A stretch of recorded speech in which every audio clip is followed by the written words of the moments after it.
kalau yang realistis dan tidak munafik itu garis kemiskinannya yang didefine oleh Bank Dunia, Refli. Oke, berapa? $3,2 per orang per hari. Oke, itu kalau pakai standar itu berapa persen orang miskin Indonesia? Itu 38%, yaitu 112 juta. Dan itu waktu saya hampir setahun di Cirebon Indramayu, saya rasakan tuh betapa kemiskinan tuh yang benar itu adalah standar Bank Dunia, bukan standar BPS itu. Berdosa besar nih teman-teman BPS atau siapapun yang melaporkan presiden ya. Karena apa? Karena kalau presiden itu diberi laporan bahwa kemiskinan, Pak Presiden tinggal 9,4% lagi, pasti respons beliau lain kalau dikatakan sesungguhnya yang miskin masih 38%. Exactly itu. Ini Jolim nih yang melaporkan, Bun.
Satu persen orang kaya Indonesia itu total kaya 1% nih, sama dengan 50% kekayaan negara Indonesia ini. 50% kekayaan negara. Iya, kekayaan. Jadi hanya 1% orang terkaya di Indonesia itu. 50% kekayaan negara Indonesia. Total kekayaannya sama dengan 50% kekayaan Indonesia. Kan berapa angkanya itu? Sekali.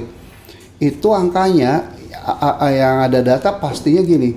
4 orang terkaya di Indonesia, ya kan, kekayaannya sama dengan 40% penduduk Indonesia itu. Ya, itu ada data itu ya. Jadi dan dilihat dari koefisien Gini pun kita masih 0,4 sekian kan. Padahal kalau adil kan harus di bawah 0,3 ya. Iya.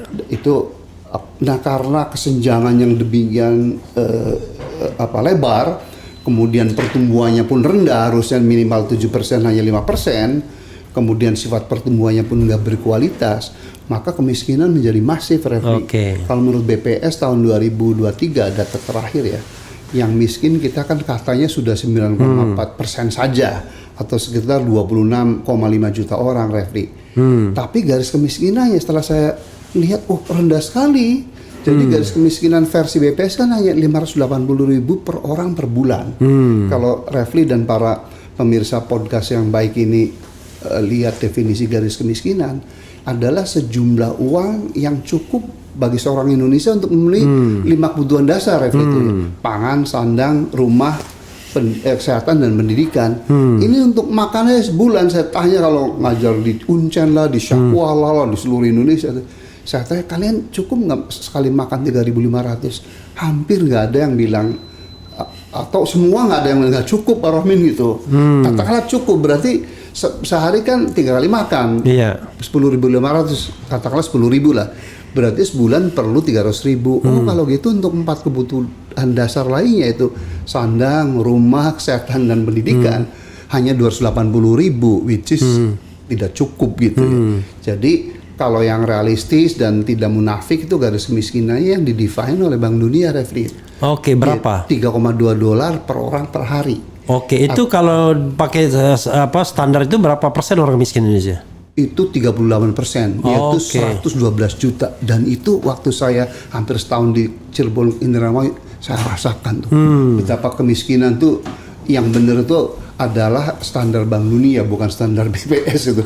Kalau BPS berapa dolar? Hanya 1,25 dolar. Dan itu berapa persen kalau BPS? 9,4.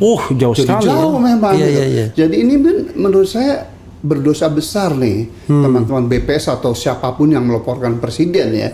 Karena apa? Karena kalau presiden itu diberi laporan bahwa kemiskinan Pak Presiden tinggal 9,4% lagi, pasti respons beliau lain kalau dikatakan sesungguhnya yang miskin masih 38%. Exactly itu. Ini Jolim ini yang melaporkan, Bun.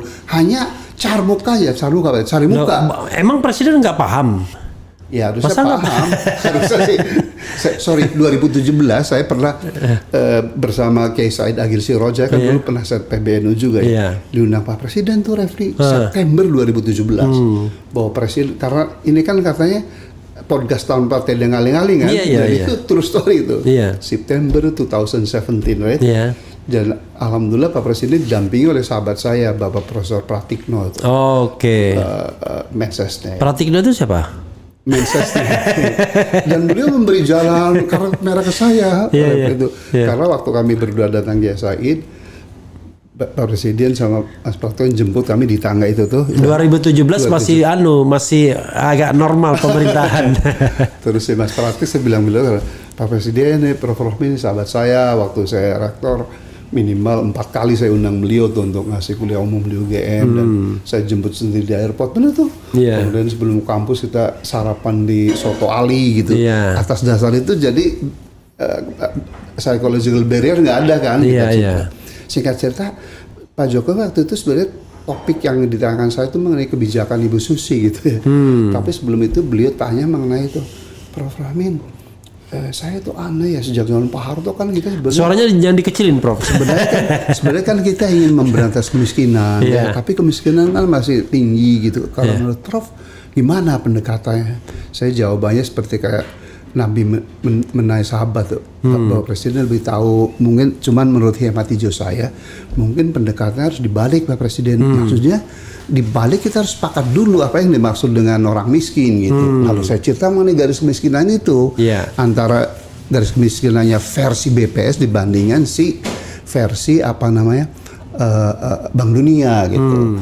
Nah jadi Pak Presiden kalau kita sepakat garis kemiskinan Bank Dunia, berarti kan setiap orang tuh harus spending gitu ya minimal $96 Refli. Iya kan per bulan 3,2 kali 30 hari kan. Nah jadi kalau kurs rupiah sekarang itu sekitar 1,5 juta lah gitu. 1,5 juta. Nah karena keluarga Indonesia tuh biasanya 5 Refli, yaitu ayah, ibu dan 3 anak kan rata-rata gitu ya. Nah lalu biasanya di keluarga itu pun yang kerjanya ayah Refli, coba buruh pabrik, nelayan, petani gitu. Nah jadi Bapak Presiden harusnya seorang pekerja di Indonesia itu 7,5 juta. Exactly. Wah Refli ini benar-benar cum laude 7,5 juta. Nah lihat Refli, UMR atau upah minimum regional yang paling tinggi kan DKI. Berapa? 4,6. That's explain kenapa competitiveness industri kita rendah. Karena pekerjaannya itu selalu berpikir rumah gitu ya. Ini 4,6 juta hidup di Jakarta dengan anak satu aja nggak cukup gitu. Nah jadi harusnya kita kalau itu sepakat bahwa Presiden, maka Bapak harus instruksikan seluruh menterinya, terutama Menteri Ekonomi itu.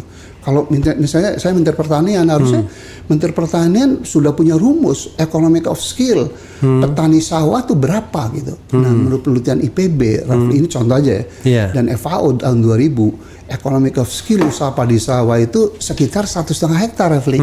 Kalau 1,5 hektar baru hasilnya tuh 7,5 juta.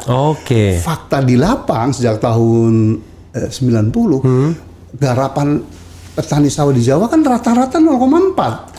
Jadi siapapun bupatinya, siapapun gubernur, menterinya nggak mungkin makmur gitu. I see. Nah jadi itulah pentingnya transformasi struktural ekonomi, tulisan yang saya kirim ke Refli itu saya tulis di Kompas.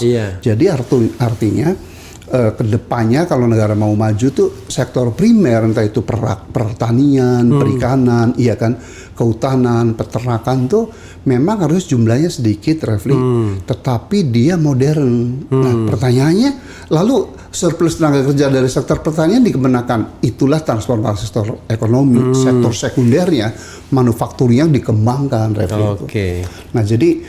Nah jadi harusnya Saya bilang waktu itu bahwa presiden bisa menepuk dada semua kalau income rakyat Indonesia tuh minimal 7,5 juta. 7,5 juta per bulan. Ya. Kalau pendapatan per kapita berapa berarti itu? Pendapatan per kapita ya dikalikan 12 saja ya. 12. Iya. Tapi pendapatan per kapita sekarang kita kan hanya 4.900 Repli. Oke. Jadi itu kita masih masuk dalam negara berpendapatan menengah menengah lewat sedikit. Menengah lewat sedikit aja. Nah, kriteria Bank Dunia maupun IMF suatu negara bangsa dikatakan maju makmur kalau pendapatan per kapitanya minimal 13.800. Oke. Can you imagine kita baru 4.900, syarat minimumnya 13.800. Jadi tahun lalu saya iseng-iseng ya, bukan iseng-iseng, kok iseng-iseng jalan sama anak-anak ke salah satunya Austria kan. Namanya uangnya uang Indonesia ya kan. Dapatnya dapat dari yang begini-begini lagi kan. Kok mahal sekali apa-apa ya kan.